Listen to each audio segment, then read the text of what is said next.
Hello everyone and welcome to New Mode English. In this video, I'm going to teach you new vocabulary which are related to the topic of book reading and reading habits. So, let's start. First, we're going to learn nouns for people and reading habits. The first word is a bookworm. A bookworm is a person who is very fond of reading. A person who loves reading is called a bookworm. Remember, we should use this word in a semi-formal style, and also this word is a little humorous, so we can use it in a humorous method, in a humorous way. Okay? So if you call your friends a bookworm, like for example, you tell your friend, "Oh my God, you're a bookworm," humorously you are telling him or her that he or she is very fond of reading or she loves reading so much. So the next word is bury, to bury yourself under books. To bury yourself under books means to become completely engrossed or absorbed in reading to the point of giving all your attention. So if someone buries herself under books, this means that he just pays all his or her attention to reading and not the world, not the world around him. Okay? So to be completely engrossed or absorbed in reading. For example, since her marriage ended, she has buried herself under books.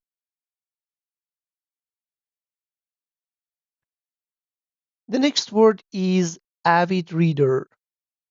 Someone who reads a lot is called an avid reader.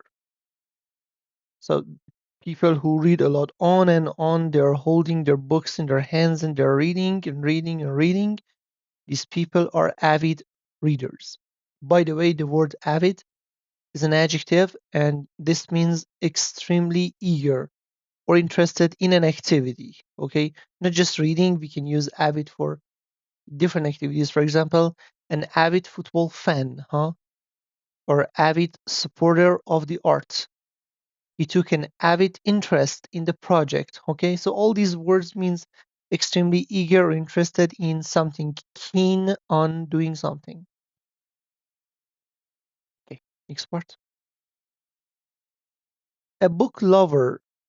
A book lover is a person who loves books. A book lover is a noun. Studious. Studious is an adjective and it describes someone who is devoted to studying, enjoys learning, or is very careful and diligent, hardworking in their work. So, a person who is studious is someone who is devoted to studying, enjoys learning, or is very careful and diligent or hardworking in their work. Example: when she was young, she was described as intelligent, studious, and beautiful. Okay, so the word diligent means hardworking. Studious, a person who reads a lot, studies a lot. Okay, the next word is a book hoarder. A book hoarder is a person who collects many books. Okay, these people usually collect and do not read, but these people are called book hoarders. Okay, so they just collect books, but they don't usually read them. The word hoard is a transitive verb. Uh, it can be used in both intransitive and transitive way. Means to collect large amount of something and keep it for yourself, often in a secret place. Is called hoarding. Like for example, during the siege, people began hoarding food and supplies. Okay, and it means that people started to collect food and supplies in a secret place for themselves. Okay, this is the meaning of word hoard. As a verb, but book hoarder is a person who collect books. The next word is have your nose in book. It's an idiom. Okay, to have your nose in a book means to be constantly reading a book. So if you have your nose in a book, you constantly, read your books, okay, without any stop. Example, she always has her nose in a book, even during family gathering. Okay, so we said she always has her nose in a book. The translation of this phrase can be همش سرش توی کتابه. In Persian language, it means that that person is constantly reading. Remember, this word have your nose in can also be used in with the word life. For example, he has his nose in my life. It means that he's a nosy person and wants to know about my life. So please do not, for example, put your nose in my life. Do not, or for example, take off your nose from my life, or for example, things like this we can use in this way. Why are you having your nose all the time in my life? Means why are you so nosy? Why do you want to know about my life more and more? So in this way, we can use have your nose in someone's life too. But have your nose in a book means to be constantly reading a book. Hit the books means to study diligently, especially for a test or exam. So if you are studying hard or you intend to study hard for a test, we say that you are hitting the book. For example, it is time for me to hit the books because exams are on, or exams will start next week. So, example, he had to cancel the party because he needed to hit the books all night. Means study hard for the exam. To hit the books is an idiom. Means to study hard for the exam. A book smart is a word that we can use to talk about or to describe someone who is knowledgeable from books, often lacking practical or real world experience. It describes a person who is knowledgeable from a theoretical standpoint. Okay, so people who are book smart don't know how to do things in practice. They don't have hands-on experience. Hands-on experience means practical experience of doing things.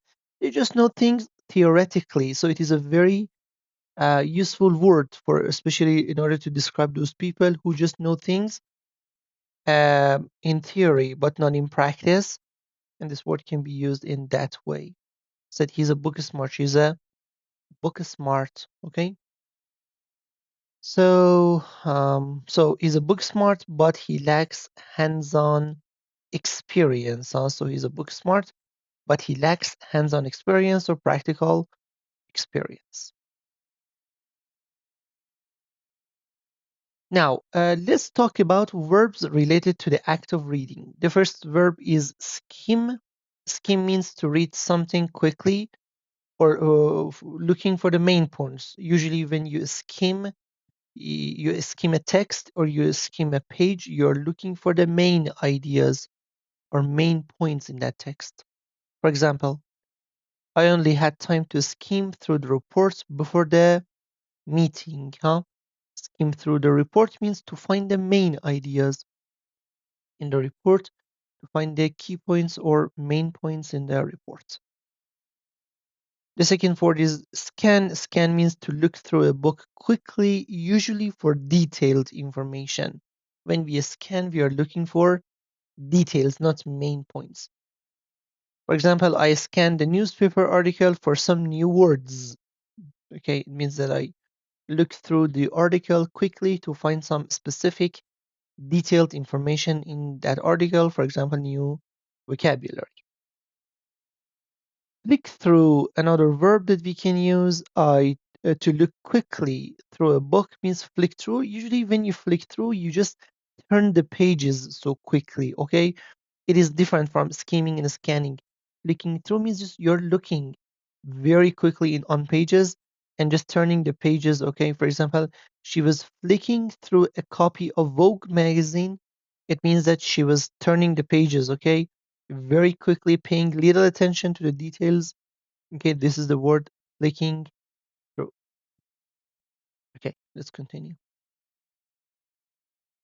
Let's learn new adjectives for describing books.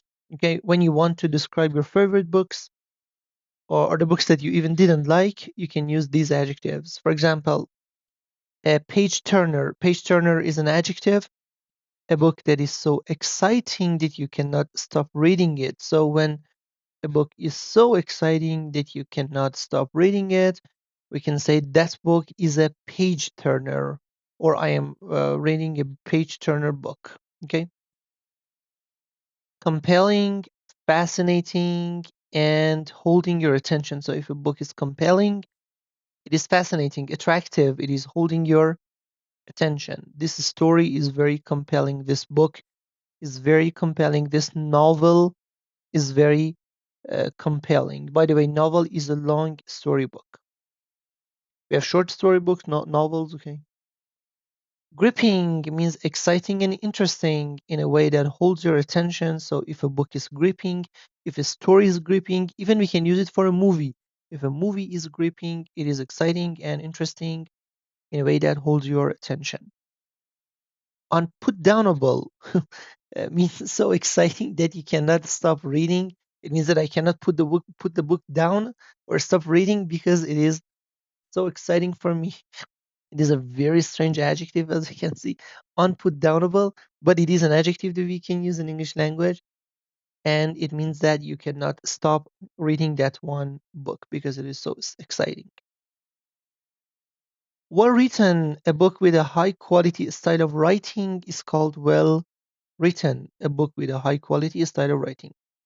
All these adjectives are positive, but we also have one negative adjective, heavy going. Heavy going means a boring, okay, boring to read. Okay, so when something, specifically a book, is heavy going, that book is boring or read. Sometimes we can also use it for people or for other things such as movies, activities, etc. But specifically for books, we can say the book is heavy going. The story is heavy going, means it is boring to read. Okay, so let's continue. Now we're going to learn new vocabulary for book parts, I mean physical parts of the book. For example, spine is the edge of a book where the pages are bound or tied or attached together. So the edge of a book where pages are bound or tied or attached together is called spine. This part is a spine that I'm showing in in this picture, everybody. This part of the book is spine of the book. Okay, we can say the spine has fallen apart. Usually the spine falls apart, okay, when the quality of book is not so good, the spine falls apart. This is a spine, these are spine, okay, parts in the picture that I'm showing.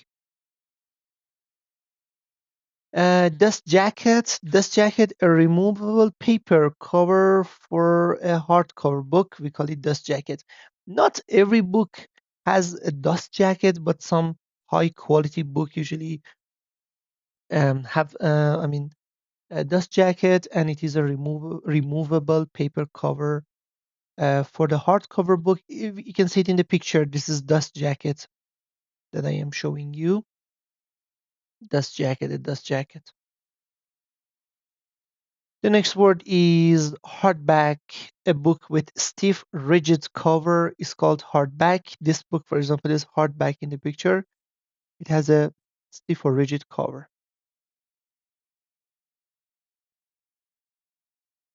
Paperback, a book with a flexible cover. Most of the books are paperback these days. You can see, okay, these are paperbacks. Okay, because they have flexible cover. Chapter means a main division of a book. Chapter 1, chapter 2, chapter 3. Books are divided into different chapters. Sometimes games are also divided into different chapters.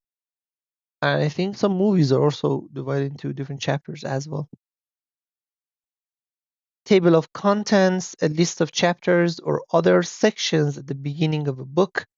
We call it table of contents. The contents, okay, chapter 1, chapter 2, page 15, and etc. Bibliography, a list of books or sources used in a book, is written in the bibliography. So in the bibliography, you can find the list of sources which are used in writing that one book. It is a picture of a big bibliography, for example, book 3. This page has been used, for example, in as a source in my book, bibliography. Index is an alphabetical list of topics or names in a book. Remember, an index is alphabetical list. Okay, it is always alphabetical, like this one in the picture that you can see, and it is a list of topics or names in a book. We call it an index. Finally, at the end of this video, I want to teach you some idioms about idioms which are made by word book. They don't have anything to do with book reading, but these idioms are made with the word book. So I think it is not a bad idea to learn these idioms. The first one is, it's about understanding people. The first one is read someone like a book. If you read someone like a book, it means to understand someone's thoughts, feelings, and motivations very well. So if you read someone like a book, you understand that person's thoughts, feelings, motivation very well. Okay. For example, my mom can read me like a book. It means that he understands my thoughts, feelings, everything, motivation. Maybe your partner read you like a book and stuff like this. An open book or a closed book. An open book is someone who is easy to understand, and a closed book is someone who is hard to figure out. So if people are easy to understand, if someone is easy to understand, we can say he's an open book. Or if someone is difficult to figure out, we said he or she is a closed book. Read between the lines means to find a hidden or implied meaning in something or something someone says or writes. So to read between the lines means to find a hidden or implied meaning in something someone says or writes. The word imply means to indirectly say something. If you imply something, you indirectly say something. Some people imply their things, the things that they want to say. They don't directly tell it to you, but through their words or sentences, they try to imply that one thing, okay? If you can understand them, it means that you're reading between the lines, huh? Means you understand what they imply, what they try to tell you indirectly. You can understand the hidden information in their words. It means that I can read between the lines. For example, hey, I can read between the lines. What are you trying to get at? What are you trying to get at means what are you trying to imply? Okay? What are you trying to tell me indirectly? Don't judge a book by its cover means don't form an opinion about someone or something based solely on its appearance. Solely means only on its appearance. So if you don't judge a book by its cover, it means that you don't judge them based on their appearance, okay? Solely on their appearance. Don't judge a book by its cover. So let me read the idioms again. Read someone like a book to understand someone's thoughts, feelings, and motivations. An open book, a closed book, a person who is easy to understand or difficult to understand. Read between the lines to find the hidden information or implied meaning of something. Don't judge a book by its cover. Don't judge people based on their appearance only. Idioms related to behavior and relationships. To be in someone's good book means to have someone think favorably of you, okay? So if you are in someone's good books, it means that that person thinks favorably of you. That person likes you in some way. You can say, for example, I'm in her good book, means she thinks favorably of me. She likes me somehow. To be in someone's bad book means to have someone dislike or be angry with you. Unfortunately, I can't talk to the teacher right now. I'm in his bad book, for example. Means he dislikes me or he's angry with me in some way. By the book means to follow the rules exactly. So if you do something by the book, you follow the rules exactly, okay? For example, when you want to assemble your PC or your personal computer, you should connect the devices by the book. Means step by step by following the rules. So if you do anything, it's not just about assembling, it's about every kind of things that you can do. If you follow the rules in that one thing, you do it by the book. Okay. Finally, to take a leaf out of someone's book means to imitate someone's admirable behavior or action. So if you take a leaf out of someone's book, you try to imitate them. Imitate the positive behavior, not negative behavior. To imitate someone's admirable behavior means to take a leaf out of someone's book. So, thank you very much, everyone. Thanks for watching the video. Don't forget to subscribe into my channel. And if you liked the video, you can like it. You can just click the like button if you liked it. New Mode English is my channel. I also suggest watching my other vocabulary lessons, vocabulary related to the topic of shopping, and words related to the topic of food. You can find them in my channel in the vocabulary playlist. Thank you again for watching this video. Thanks for taking your time. I hope that you have learned new things. Uh, See you later. Good luck and goodbye.